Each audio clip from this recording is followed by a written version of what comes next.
Akila.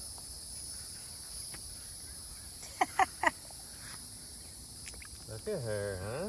Are you a happy girl? She's feeling very comfortable. Akila. Come up a little more.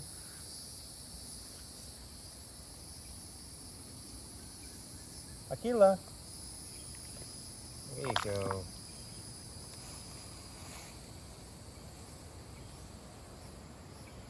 Akila.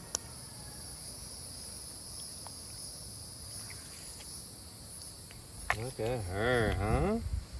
How awesome is this?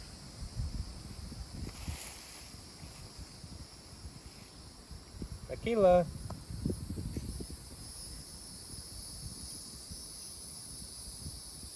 Akila. Nope, almost. A little tiny piece, I know. There you go. Oop. She's like, what is this? This is so small. Oh, it's a little piece right here.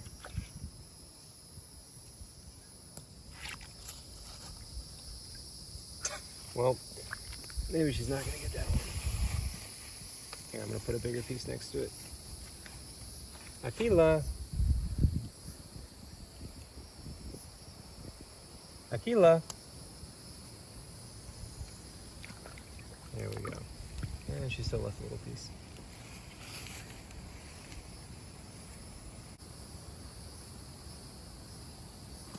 There we go. Oh, drop that little one. I love her. Look at that difference. She's feeling so comfortable today. Oh, yeah. Akila.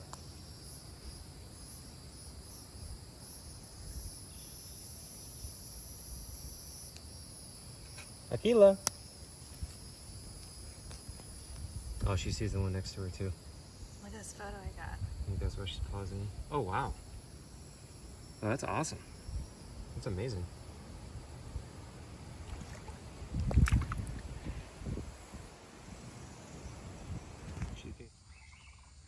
All right, so we're just checking on this big guy this morning, and it seems like he's okay. So I'm really glad he survived through the night.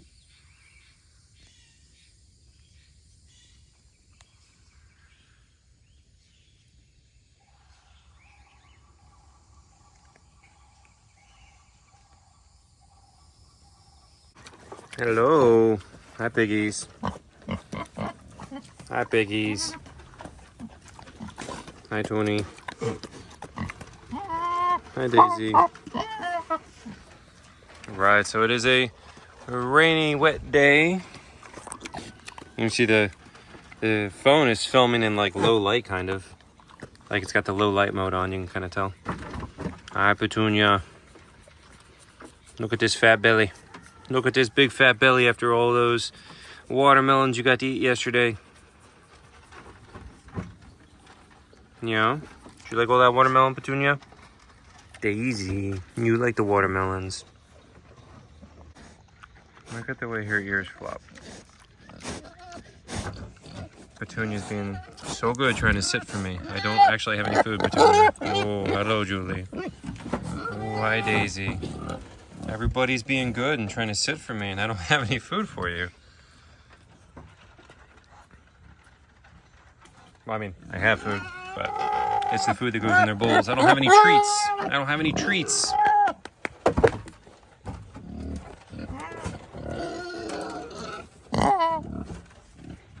Hi, little foster babies. Hi. How you guys doing today?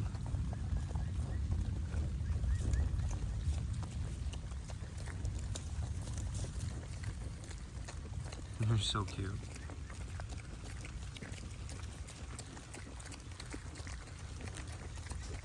You guys ready to be adopted?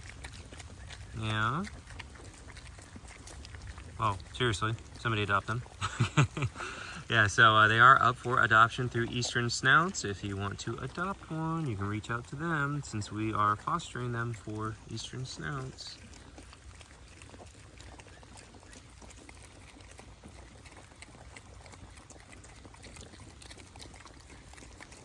And the baby emus are so big. You guys are gigantic. Oh, look at this dinosaur.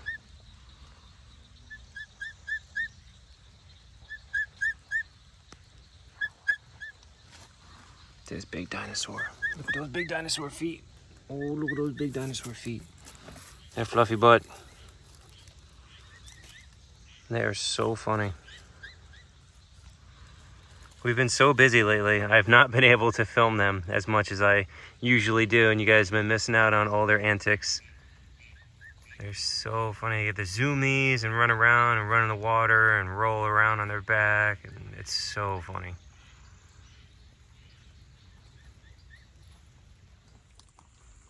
Right now we're feeding the foxes. So here's Miss Yue eating. So they've got quail grinds, they've got some peas, carrots, apple, dried fig, kale, exotic canine diet, and peppers in there too.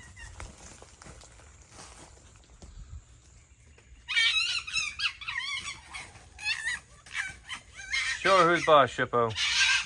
Don't put up with that. Now she's angrily pooping in front of the door. Look at that face. Quit pooping in front of the door. Alright, so Shippo's over there eating his food. And then Hazel's over here.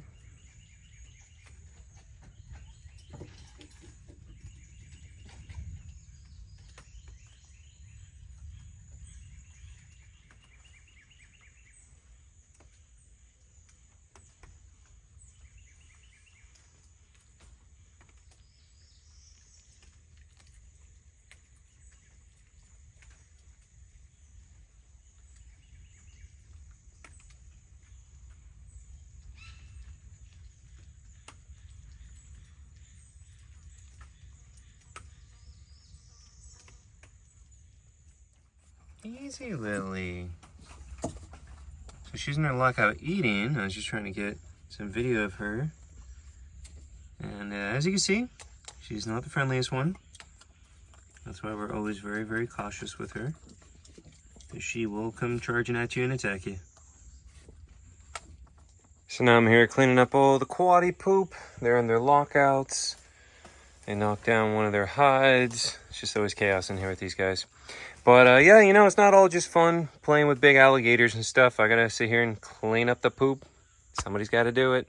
All right, now we're in here at the Patagonian Mara in their new enclosure. There you go, guys. You like your spacious new home?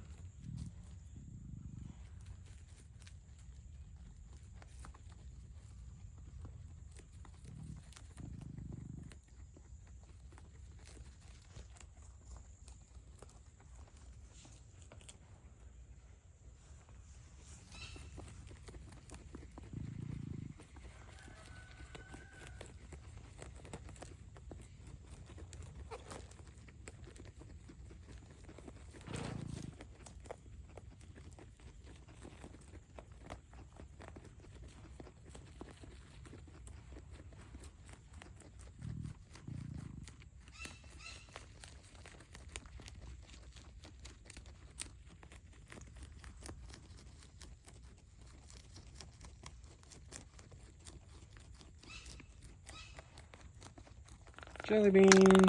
Hi, buddy. Hi, big fella. Petrie over there eating his food.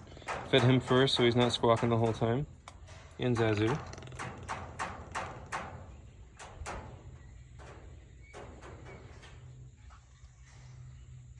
Don't look at my finger. Do not look at my thumb. There. Be nice. I see you feeling stabby. See that stabby look in your eye? Here is Blue. She's a blue-headed Pyonis. Very creative name for her. But, so she's enjoying her food. Hi, Bluebird. She got a walnut. Oh, you got a walnut, Blue? Meow.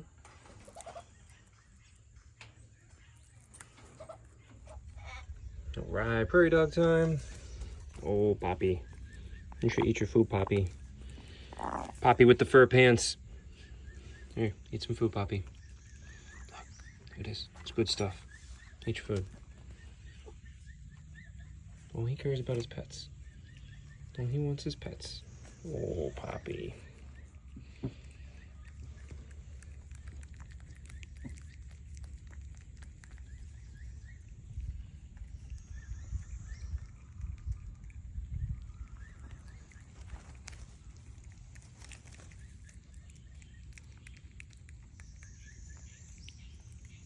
I have to hold him down to be able to film the other ones. Well, hold him down, I mean, sit here and pet him. Be able to film the other prairie dogs.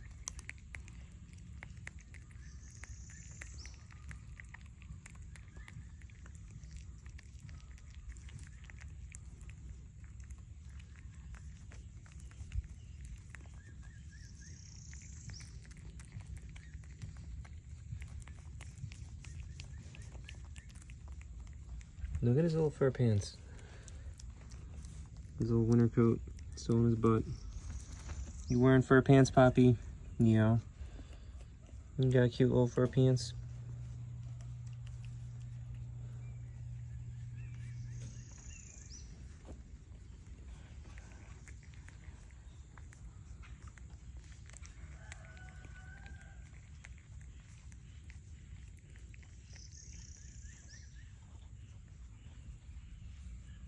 He's just like paralyzed in affection. Look at those little hands.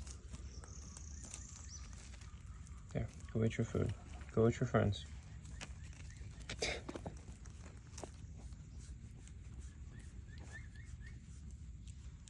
Eat your food, Poppy.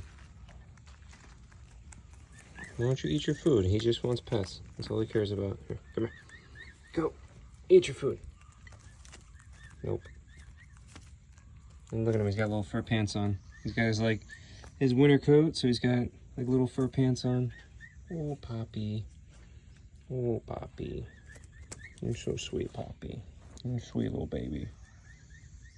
Oh, this sweet baby Poppy. Look at his cute little hands. All he cares about is being pet. He will forsake all of his food just to be pet. And we got Coco. Hi, Coco. Oh, Coco's climbing me. Oh, Poppy's climbing me. I am not a jungle gym, guys. Oh my goodness. Poppy. Look at them.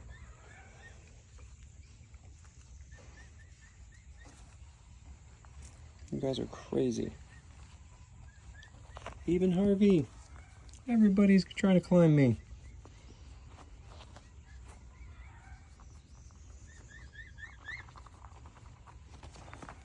On my way out, I collapsed a tunnel when I stepped out, and they immediately go to work on fixing the tunnel.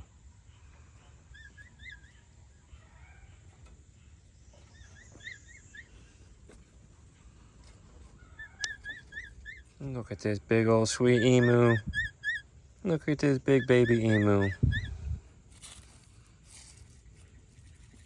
Oh, whoop.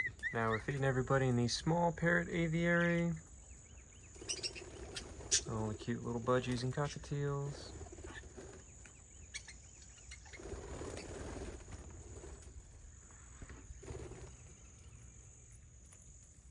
All the little quail.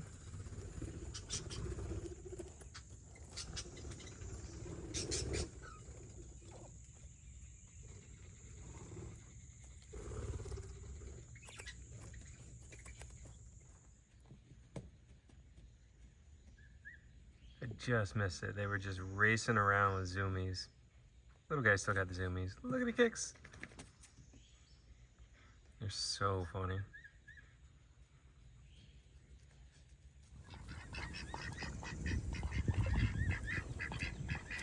Look at the emu. You are just swimming, huh? So that's Bubbles on the left, the duck with the injured legs. So we actually just gave him his meds. Oh my God, the emu. But yeah, so Bubbles is doing a little bit better. Not 100%. Not even probably 60%. But he's definitely doing better. Able to walk better for sure. Looks like we're gonna get some rain here. Emus, what are you guys doing? The grass is really growing up around our lake here, so the ducks just kind of disappearing there. All right, so now we're in here with our new 11'4" alligator that we just got, and I'm gonna try to feed him. So I have snake tongs right here so I can pick up the chicken. I'm gonna try to literally rub it along his face to see if that'll get him to want to eat it. He's so like unresponsive and not doing well. I don't think he's gonna eat, but obviously we're gonna try. If he will eat, we can put antibiotics in the chicken, and that will be a literal lifesaver for him. If he won't eat, then the only way to get the antibiotics in him would be injectable, which we don't have and can't get, or we would have to restrain him and put a PVC tube down his throat to put the pills in, which would be so stressful, it could literally cause him to die from the stress. Even with injections, same thing. Restrain him. Oh, I think with injections, I could just... With a pole, maybe? Yeah, or I could just come real slow and just do it, and he'll let me, I think. I would try to do that. Yeah. But getting the, like restraining him and putting the pills down his throat, I don't think is an option. Like, it's an 11'4" alligator. To pull that thing out and then restrain it is going to be a nightmare. Yeah. You know, like, I mean, dangerous for us, but also really dangerous for him. And we don't know what's wrong, obviously, and the vets are just speculating. We've talked to a few different vets, sent them photos, but this is what it is with alligators, basically. It's just kind of trial and error. We can, if we need to, in the next few weeks, if he's not doing well, we can make an appointment at University of Florida, their zoological, foundation. So yeah, they have like a whole zoology department. So, maybe, who knows? Let's find out.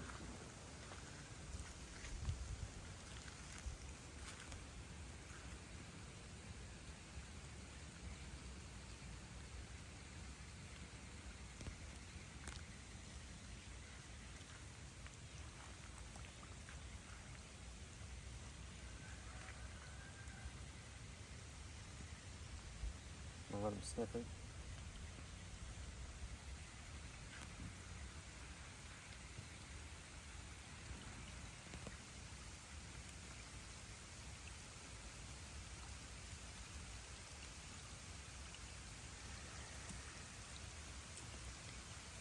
Try to shove it in there.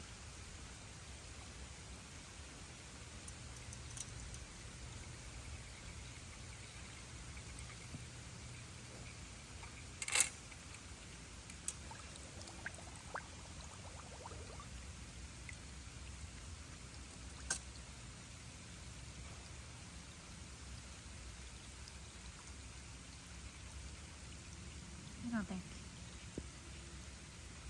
He spit it out. Spit it out. So that is a sick animal, as we, have said before. Alright, I gotta go in there and get it out. I don't want that rotting in there.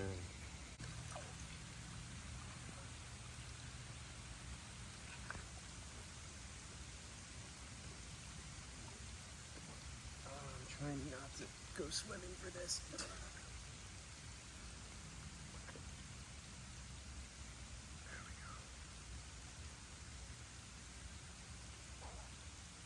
I'm just rubbing it on his face again, just to try.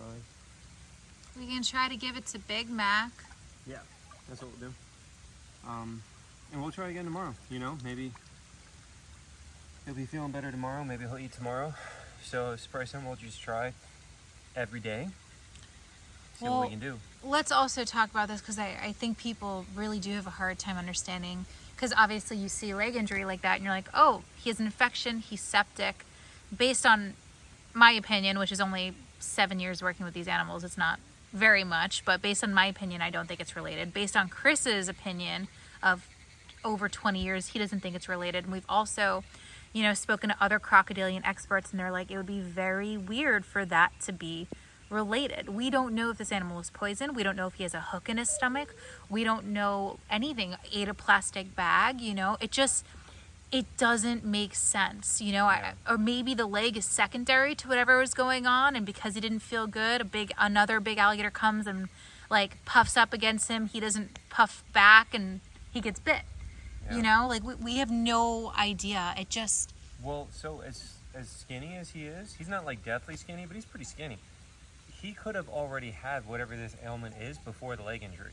yeah. Like realistically for him, okay, if we were to assume that he started out at a full healthy weight and then he got sick, whatever, and then it could take him, he literally could have been sick for the last year without really eating for like the last year, and now he looks like this.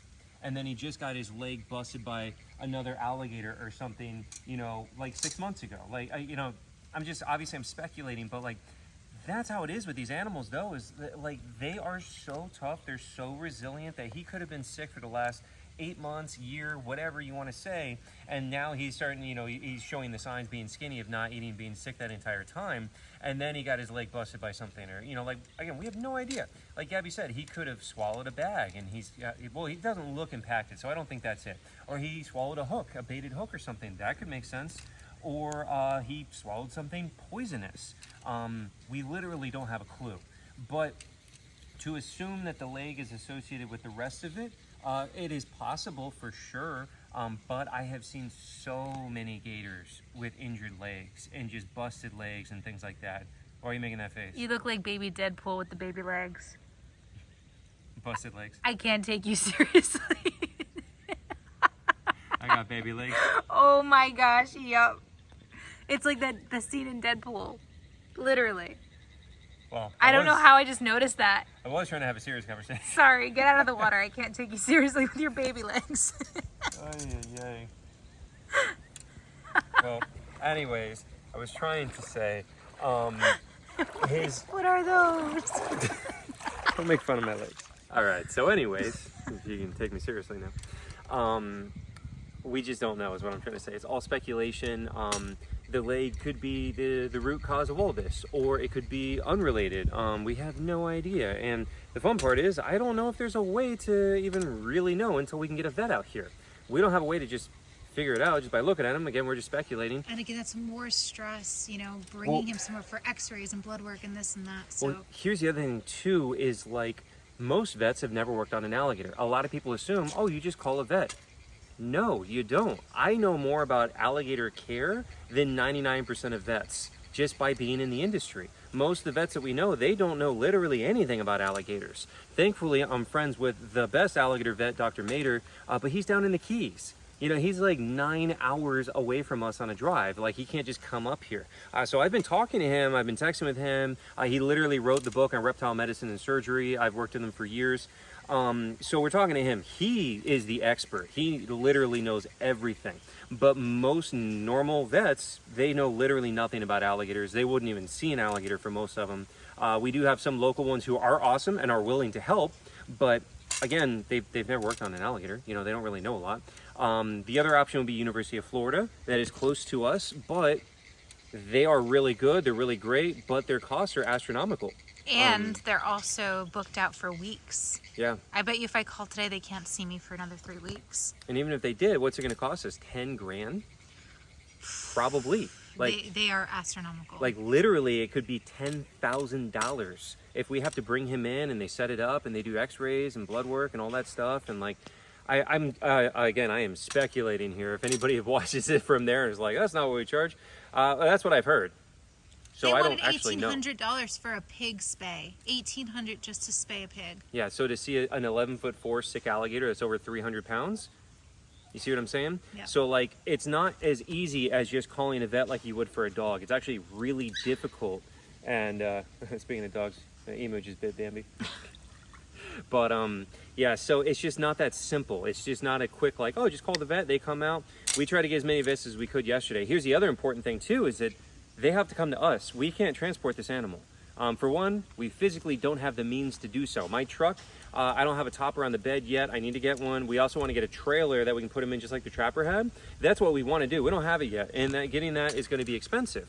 Maybe we could borrow the trappers, you know, whatever. So even if we had the physical means to do so though, there's a good chance that you're going to stress the animal out so much he's going to die. Like I was just saying, just taking him out to medicate him without food could stress him out far enough to actually kill him. We don't know how far on the meter, you know, he is close to death here. And that might be the tipping point, you know? So like there's just so many unknowns. But in my experience, one of the best things you can do with an alligator is just leave it alone.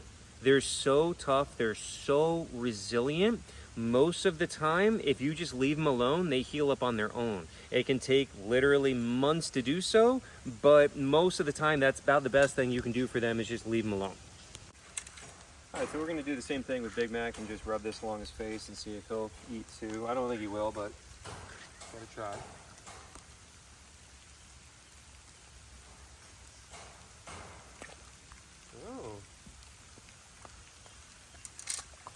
Oh yeah? Oh, look at that.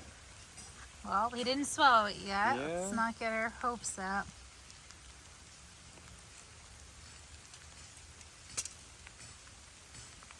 Oh, he's gonna eat it.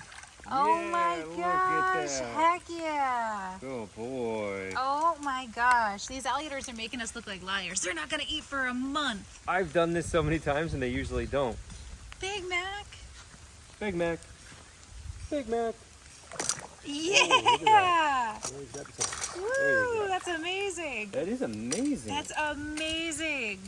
Good boy. That's Heck so yeah. great. Another one? Yeah. We can give him one more and then we can try Bella. Another one. Heck yeah. Which also means Big that we Mac. can administer medications to him now. Big Mac.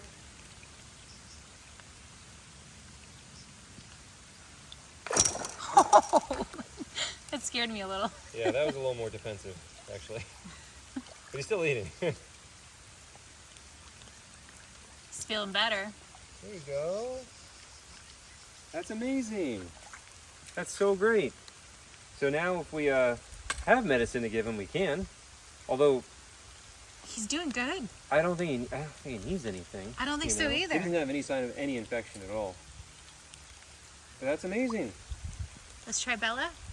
Yeah, we can give her. Oh yeah, and before we try with Bella, if you guys haven't noticed, I'm wearing my Bellowing Acres t-shirt. So if you want to get your own, you can help support the rescue and order your own Bellowing Acres shirt. We have all kinds of merchandise on our website, bellowingacres.org.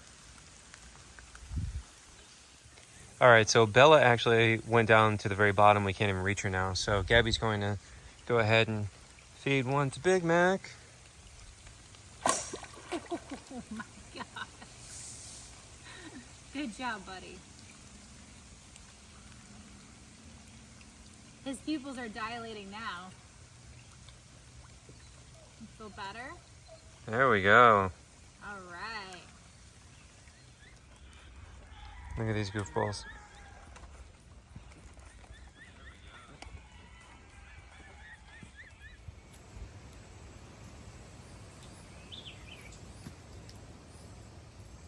There you go. Here, come up here. Good boy.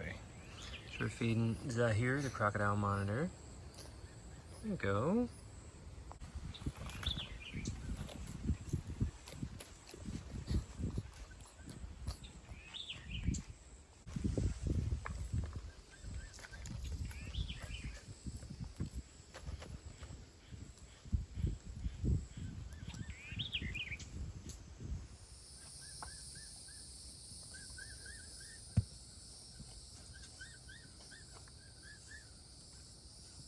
He's so cool.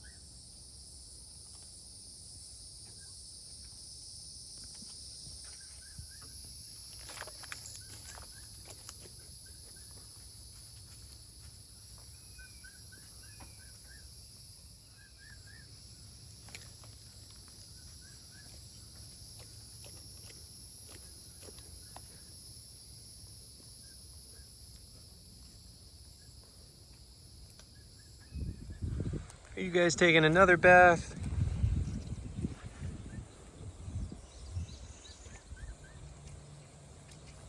Look like a little Loch Ness monster.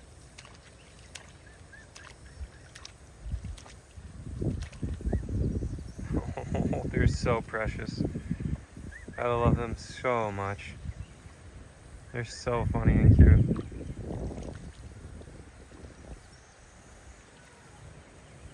I could literally just make an emu channel.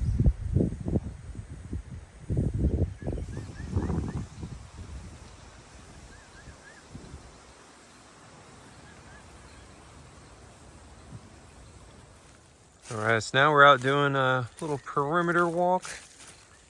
We got Clover and the emus. Just walk along, check the fence, and you know, look for wildlife too while we're at it.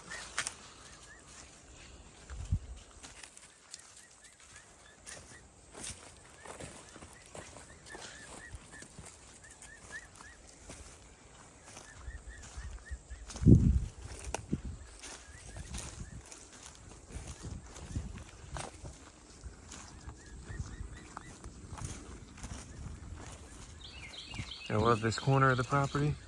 Let's get all this cypress growing back here. It's a little swampy.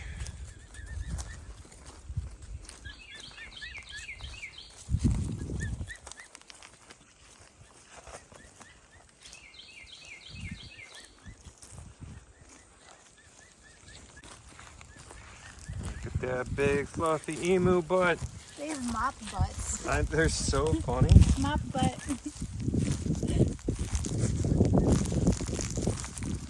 I think what's so cool too is that we just go for walks with our emus and they just stay with us. You know, they don't try to run away. They just want to be out with us and walk with us.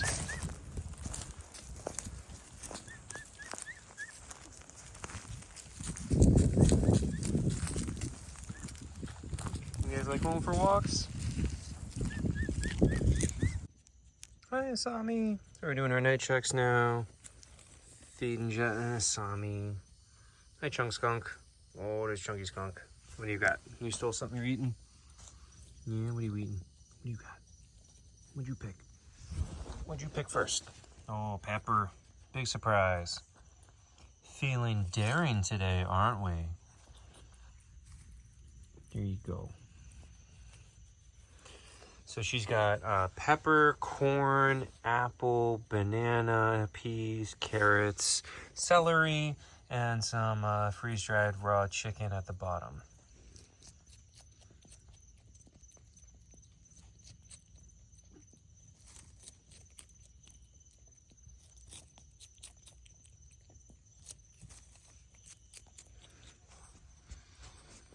Look at that little fat skunk butt. Here you go, Jet. So he's got his favorite ground rabbit. Here he goes. And some freeze-dried raw in there too, but he just loves his rabbit.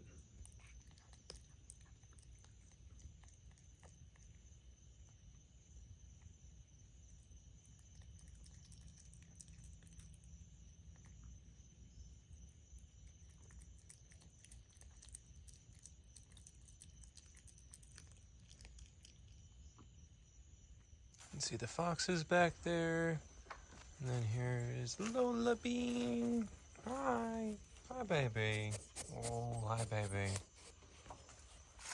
How are the coatis doing, huh? So there is Akila. She's actually up on land, hanging out. Hi, big girl. Here's our new big guy, the 11'4". And he's just hanging out, resting. Poor guy. Got his eyes closed. Yeah. So he's not doing great, but he's not dead. So he made it through the first night after all that stress of capture. So that right there is a very good sign that he survived. I was worried he was going to die just from the stress. We tried to get his antibiotics today, and the pharmacy had a total screw up. And they didn't have it, and we don't know why. Had to have the vet call back again. The pharmacy apologized profusely. It was a screw up on their end. So we have to get the meds for him tomorrow. But I am not going to force the meds down his throat yet. What I'm going to do because that would just be too stressful. So what we're gonna do is give him a couple of days and see if he comes around to eating on his own, like Big Mac did. You know, Big Mac ate today, and that's what we're gonna try to do with this guy, is give him a couple of days to acclimate, see if he will eat on his own. If he'll accept food on his own, we can put the meds in the food. That's perfect. That's exactly what we want. If he won't eat on his own, I have to forcibly give him meds. That means we have to pull him out of the water. He's going to death roll. He's going to smash his leg against the concrete, death rolling, and he's going to fight for his life thinking we're killing him. And then we have to sit on him and then have his jaws open and then shove the meds down his throat with the PVC pipe. That might cause more damage than the meds would be able to counteract to even help. Like overall, doing that to give him the meds may cause more damage than the meds will be helping, if you get what I'm trying to say. So that might be counterproductive to put him through that much stress to be able to give him the meds in the first place if he won't eat and be able to take it orally like that. If we could get injectable meds, that we're still trying to talk to some people about, we might be able to just inject him very, very carefully and gently, and he won't even react. That's what I'm hoping. If we could do that, I feel like that would be the best thing. Or, well, really the best thing would be if he just decides to eat in a couple of days. That's the best bet. But yeah, I mean, I'm making the call. I do not think it would be helpful to forcibly give him the meds at this point. Now, if he doesn't eat for a week and he's still not doing any better and we can't get injectable, then yeah, we can go back to talking about trying to forcibly give him the meds orally. But again, that's just going to be a nightmare. I mean, not only is that going to be dangerous for us, it has a high probability of stressing the animal out enough to kill him, because you're going to have to give him the meds every day. And that is just an 11'4" alligator over 300 pounds. It is just not feasible, you know? So we're going to have to figure it out as we go. And, you know, I'll be updating you guys as we move along. On that note, I'll go ahead and end the video, and thanks for watching.